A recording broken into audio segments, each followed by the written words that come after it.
can't drive, so what, you know, and I'm too cheap to be catching taxis everywhere, so... So you get the bus? Yeah, and the tram. That's brilliant. It's a bit of a social status thing to think that you've made lots of money, but you still keep to your roots, still keep to the class that you were born in. In other words, you're still a really nice guy or girl. Someone, because they do certain things, like, let's say, catch the bus because they're very wealthy people. I think that they should be applauded for doing that. The young lady that Frank Skinner interviewed certainly had her feet on the ground. She certainly was. I actually saw the programme myself. She hadn't moved away from her roots. We're not nice the further up the ladder we go, and we possibly don't have anything to do with our roots. We forget where we came from and how we behaved.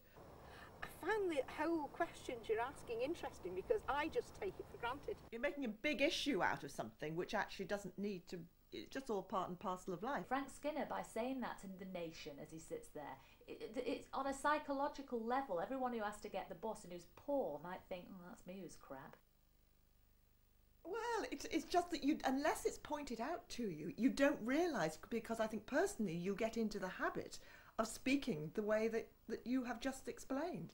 The arse end of the world. If people go public with remarks like that, then the people of this town obviously must feel a little bit downtrodden by the fact that someone so eminent as herself can actually come out with a term like that. It comes from birth, and the way our parents behaved and the way their grandparents behaved. That has been inbred into us, unfortunately, over many, many decades. It's inbred into society that much, and until someone points it out to you, you don't actually notice that it's there.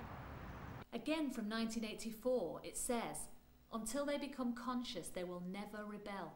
And until after they rebel, they cannot become conscious. We're taught not to notice it. I mean, through education and media and the government, like, we're always told that class is no more, everyone's equal, everyone's got the same chances.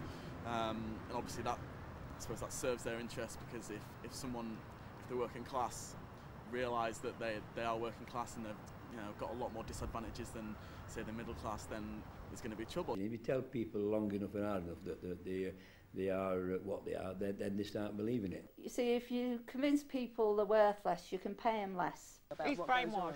I'm not brainwashed. You are brainwashed to be able to do the job. The people at the top have a fair degree of class consciousness, and I think they know by and large that if they can keep us divided, if they can get us fighting amongst ourselves, then it secures their position in society. They all don't want to be working class.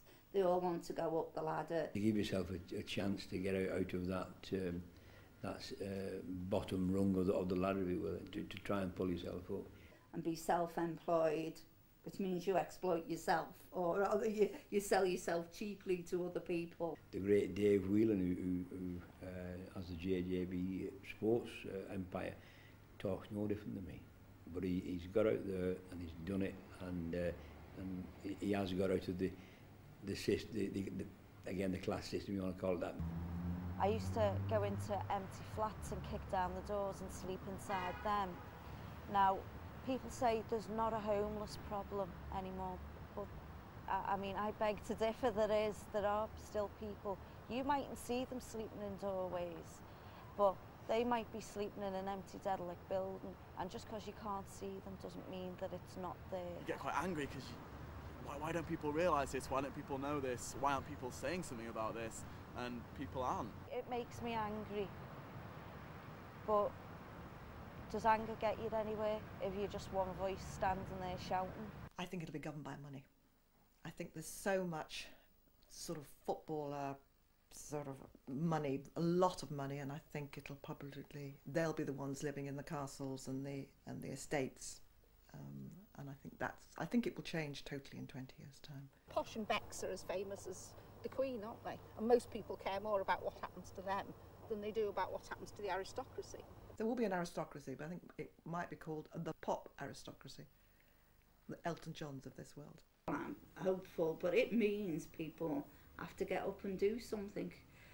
I feel people are being too acquiescent, perhaps because of all the worry about debts. People get so wrapped up in trying to keep their head above water, they won't even look after their own interests. Sometimes it'll affect how they behave in industrial disputes. They won't go on strike because they're frightened of losing pay, and you know, it totally controls their way of life. In future, it's really going to be the corporate classes that become the new almost power elite, because I mean, which is I think a bit worrying really, because whereas before it was very obvious who it was that were the landowners, the people that controlled, I suppose it's a long time ago, but controlled the peasants, you knew who it was, whereas now I think it's all done in closed doors. It's all, you know, behind in secret back rooms of these businesses, and they decide an awful lot of things in there that affect a lot of people.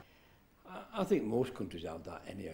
We have the hidden people that actually have the power, and they're the people that actually run it. If it works all right, I have no problem with it. And to see young people getting involved in political issues again is very heartening, because for a long time they weren't interested at all. I think now many more are becoming involved, and it's the young people who are the future. They're going to be sort of the middle-aged in 20 years' time, and hopefully they will have got involved more and changed things, because I can't go on forever. I feel confident that there will be quite large social conflicts. What becomes of them, who knows? Will they involve young people? Almost certainly. Will they involve enough young people? Who knows? They will still be there. I think it'll still happen, the lower classes. I'm sure it will. I would love for that to happen in the future, the idea of there being a classless, an equal society, but personally I don't ever see it happening. I think the class system exists to protect the interests of the people who are making the money, and they're not going to let that go easy. And how do you feel about that? I can't wait for the day until we wipe them from history. Really? Yeah.